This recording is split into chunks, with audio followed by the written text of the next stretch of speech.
This is Behind the Headlines, with behind-the-scenes analysis on issues affecting Pennsylvanians, sponsored by the Susquehanna Valley Center for Public Policy. Now, here's your host. Hi, from Philadelphia to Erie and from Scranton to Pittsburgh, it's Behind the Headlines. I'm Charlie Greenewald, Senior Fellow for the Susquehanna Valley Center for Public Policy, and I'm joined by my co-host Maura Donnelly. Hello. Hi, Maura. Well, we've had a variety of huge items happen in the public forum over the last couple of months, and one, of course, is the death of Muhammad Ali. Oh, yeah. It was a personal personal meaning to me. Remember his training camp in Pennsylvania? Oh, yeah, I forgot about that. He had a training camp at Deer for Lake, years, yeah. and just before the Rumble in the Jungle in, I guess that was 1974, when he was going to face George Foreman. I went to Deer Lake and invited him to a political event in South Central Pennsylvania that was being hosted by Dauphin, Lancaster, and Lebanon counties. And he was so nice. I got to spend a good bit of time with him that day, and he was so nice. He could never say no. Aww. He did not say no. His handler said no. Said no. But he was so nice, and Yeah. he wanted to know if Nelson. We invited Nelson Rockefeller. He wanted to know if Governor Rockefeller, was going to be there. But he was one of the most pleasant persons in the world, and here he was sparring with the heavyweight champion from Easton. Oh, Larry Holmes. Larry Holmes, yes. He was, and I thought, now this man's going to be something at some time in the near future. Yeah. He went from sparring partner to heavyweight champion himself. Yeah. So Yeah, great guy. yeah. So I don't know whatever happened to that training camp up in Deer Lake. I know it was for sale a few years ago, but it was an impressive facility. Well, talking about impressive, we have an impressive venture in front of us here in the Commonwealth of Pennsylvania, and we have one of the best persons in the Commonwealth to talk about it, Senator Mike Brubaker. Senator Brubaker, you've been with us before. Mike, you are the president and you're the CEO of Blackford Ventures out of Lancaster, and you're the former state senator for part of Lancaster County, about half of Lancaster County, I guess, and had a tremendous run as state senator. Now you are still dealing with Commonwealth problems, and of course we invited you back to talk about the local pension crisis in Pennsylvania. There is a local government pension crisis that has bedeviled us for some time now. Could you sort of start out this show by giving us the dimensions of that problem, Mike? I'd be happy to. Thank you, Charlie and Maura. Here? Thank you so Yeah, much for nice inviting to me. have you. I really do appreciate it. And I enjoyed the story about Muhammad Ali. I never had the good fortune to meet him, but I did meet Larry Holmes several times, and he's told a couple Ali stories, so maybe that's a different topic for a different time. But thank you again for having me. So we have two types of pensions in Pennsylvania, the statewide, which we're not talking about today. That's the teachers and the state workers. That's about a $60 billion haul, $60 billion. And we're not talking about that one. We're talking about local pensions. In local, we have about 3,200 pension plans in the state of Pennsylvania. No other state comes close. As a matter of fact, of our 3,200 pension plans at the local level, that'd be the township level and small towns and small cities, of 3,200, we have 4 times more pension plans than the next most populous pension plan state. I was just going to ask you, so 3,200 is not normal? It's not normal at all. By any stretch? By any stretch. So I think there's all kinds of potential solutions to this issue. Of the 3,200 pension plans, 564 of those pension plans have long-term unfunded liabilities of $7.7 billion. And I want to give a big thank you to our state's Auditor General, Eugene D. Pasquale, because without his cabinet's close examination of this issue, I would not have been able to cite those numbers. It was the Auditor General's office that said we need more detailed information on what's happening in our local pension funds. And he did a very thorough study, very bipartisan study. It was embraced for its thoroughness and its accuracy by all. So I wanted to give him a big thank you. Well, this didn't happen overnight. This huge problem. How did we get here? How did it get to this point where we're now scrambling to try to fix it? That's another great question, Maura. And should I drop back a little bit and Drop tell back as far as you your need. viewers what a pension is? Yeah. Because Yes. I mean, I'm sure that some of the people viewing it, I think almost everyone's heard of the word pension, but there's an awful lot of viewers that don't have one now and never will have a pension. So a pension, of course, as we know, is a retirement account. And generally, part of that money comes from the person's own salary that they make, and the other part comes from their employer. Now, if you're working for a government, your employer is the government, and we all know the government is the people, Yeah. the taxpayers. So what happened is there's a obligation for the cities and the local communities to pay this pension obligation. And about 15, 20 years ago, there was a significant recession, and there was another one more recent than that. And it was those two recessions that did not provide the yields. So the pension fund, this pension money is being put in an account, and then it's invested. And those investments needed to yield 6, 7, 8, maybe even 9% in order to make the pension funds whole. Well, those yields ultimately dropped to zero during the two recessionary periods that we had. And it was those two recessionary periods that ultimately led to this $7.7 billion shortfall at the local pension level. And are the yields important? Do they come into play when a person retires and they want to get their payout? Is that where the issue really comes in, that there's no money to pay these people who've retired? There is money in the pension funds today.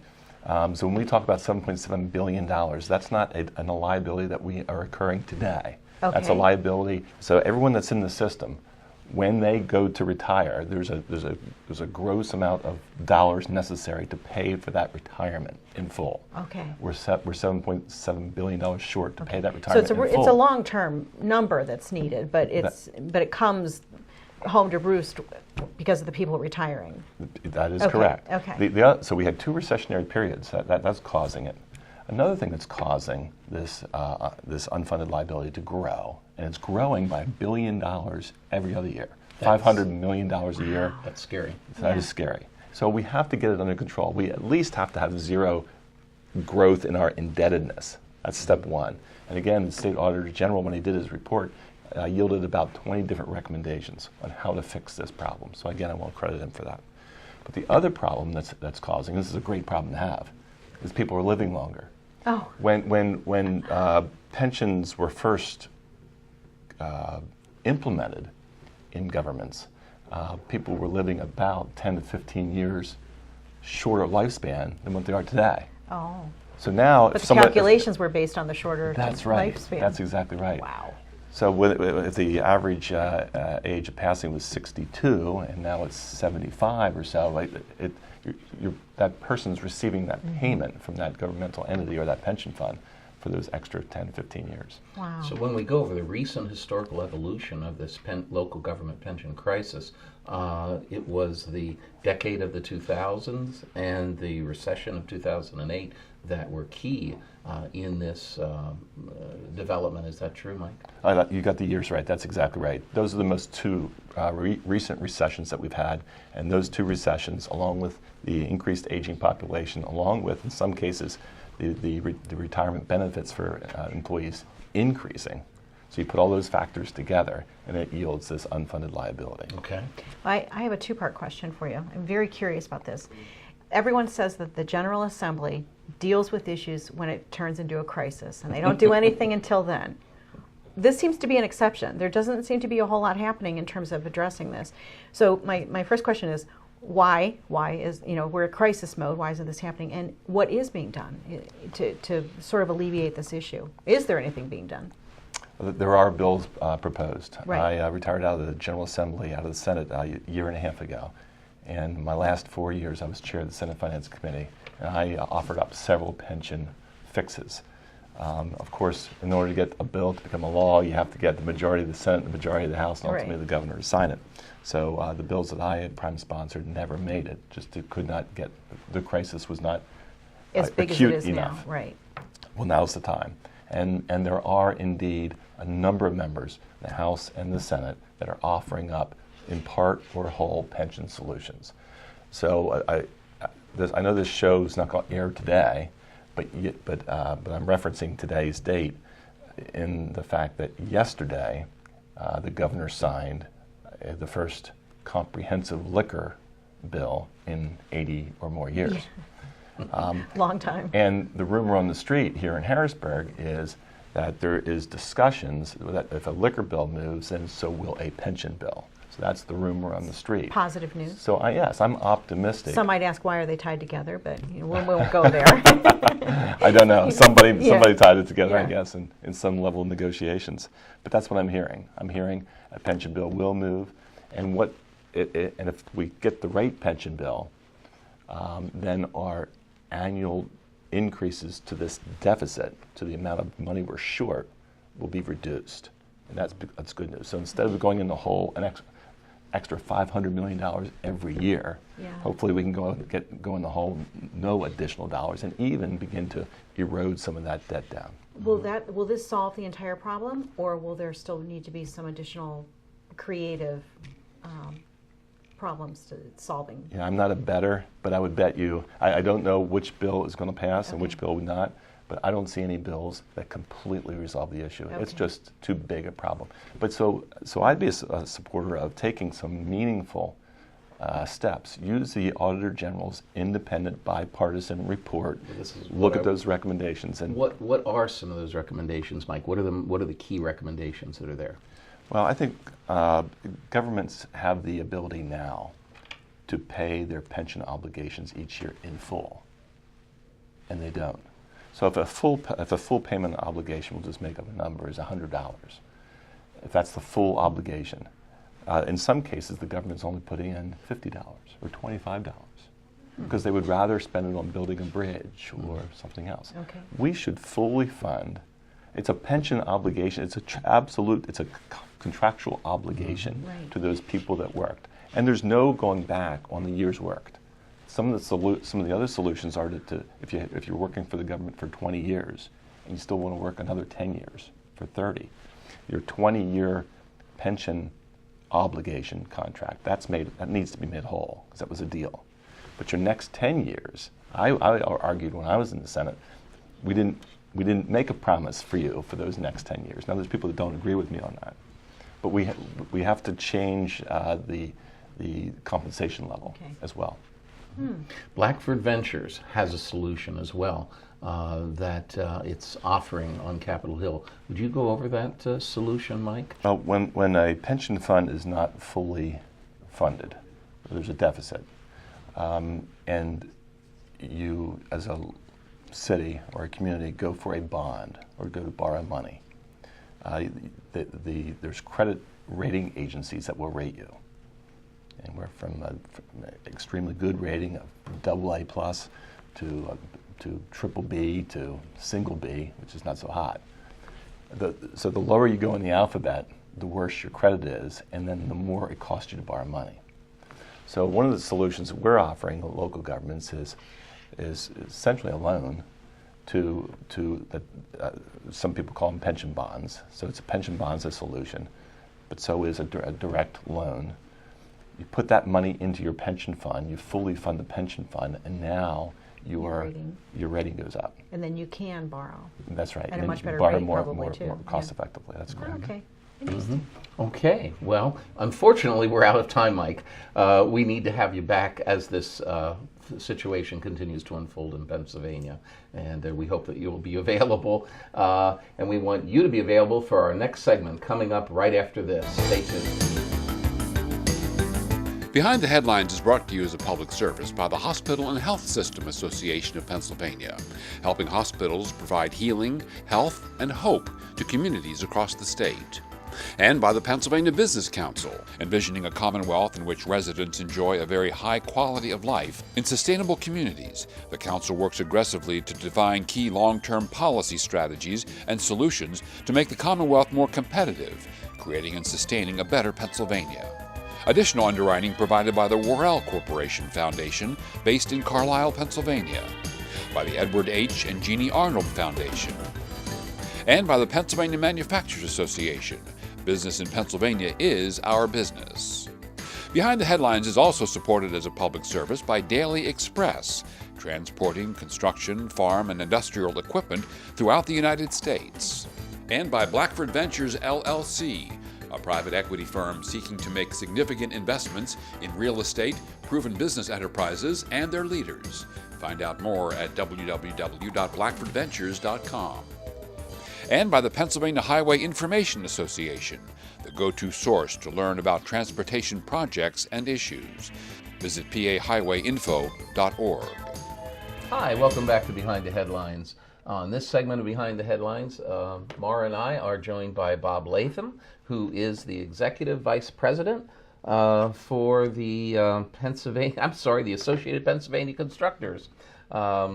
And you have been with us before, Bob, but not recently. That's right, Charlie. And we find that as summer progresses, this is the time when all motorists are talking about, gee, I never realized there was the need for this much construction.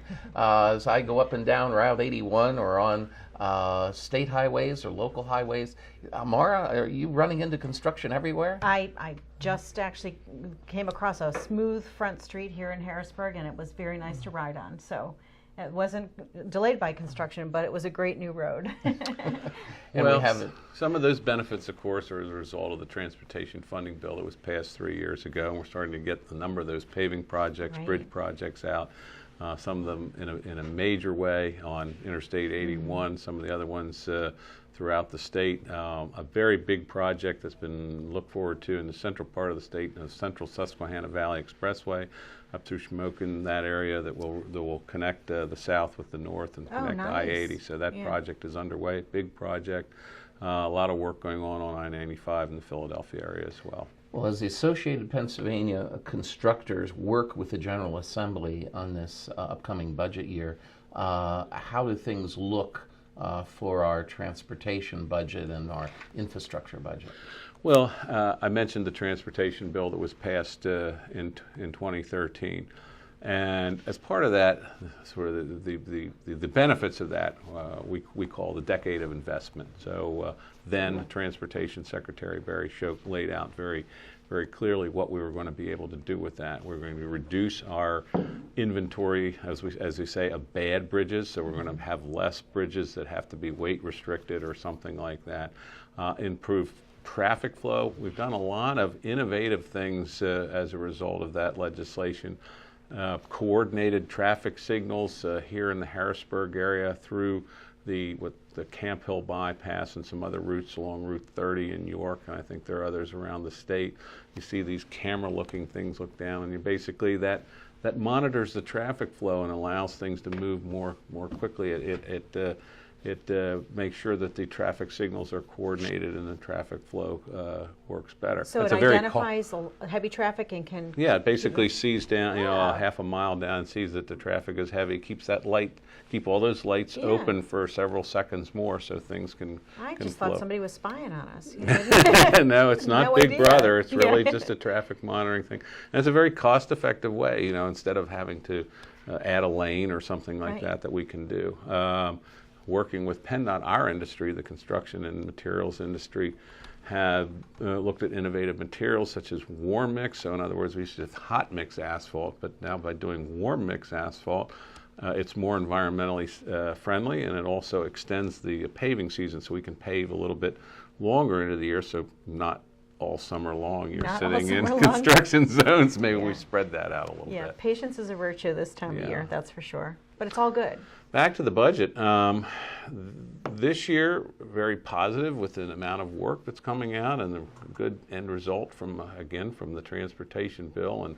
And we really thank our supporters in the General Assembly who had the foresight to pass that legislation. We had leadership from Senator John Rafferty, the Senate Transportation Committee Chair, and a number of people in the House leadership and the Senate leadership as well. And when you mention one person, you always miss a bunch of others. But we had, and of course, the folks in the Corbett administration as well. So I think we're seeing the benefits of that.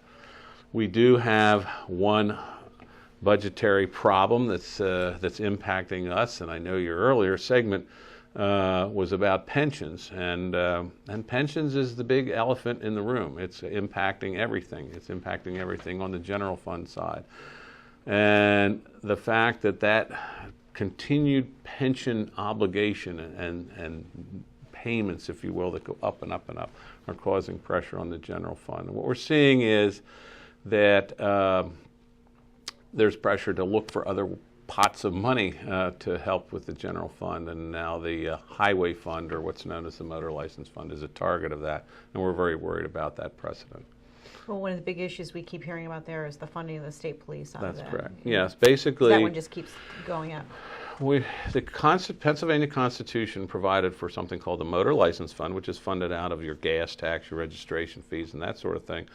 And it is supposed to go for road and bridge improvements, and there's a little thing in there that says "and safety."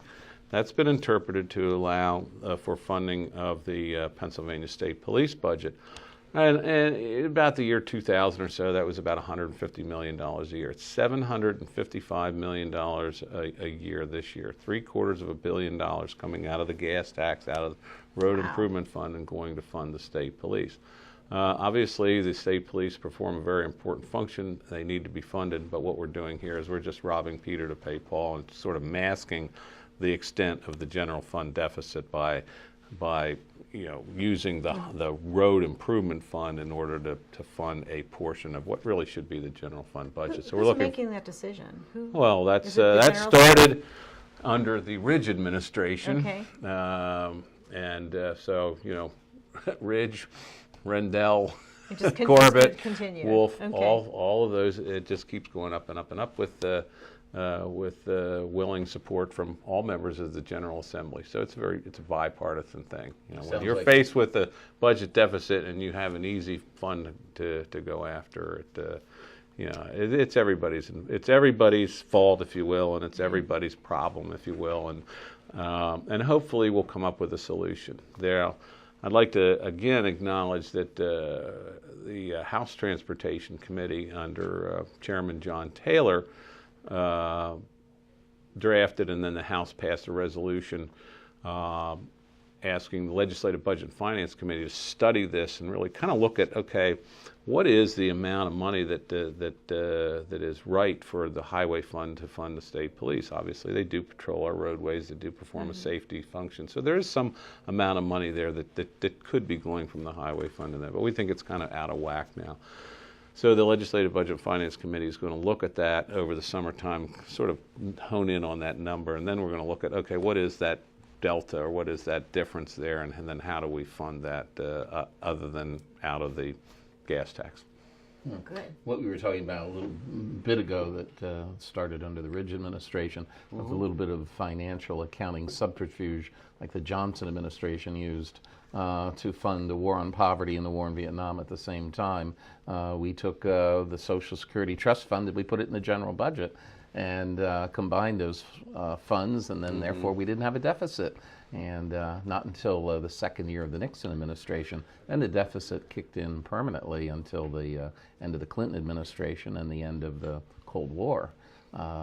But it sounds like a similar it was a very tactic. similar thing. They did it actually with the Highway Trust Fund at the same time.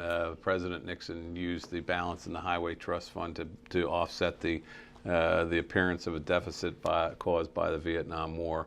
And it proliferated until the late 1990s. I think then Congressman Bud Schuster was the one that led the move to move the Highway Trust Fund off budget. As I remember, that fight was back in the mid to late 90s. They finally did that. So, and that kind of segues me to another thing. A year ago, a good portion of our highway funding is through the federal government. So we about 40% of our capital or our construction money comes from the National Highway Trust Fund, and that has to be reauthorized every so often, and Congress did manage to do that in 2015. Unfortunately, it's sort of flat, as opposed to having it fall off the table, they flatlined it, which I guess is better than nothing, but we're not getting any kind of increase in funds out of Washington either. So it's stable, but it's not much of a help to us.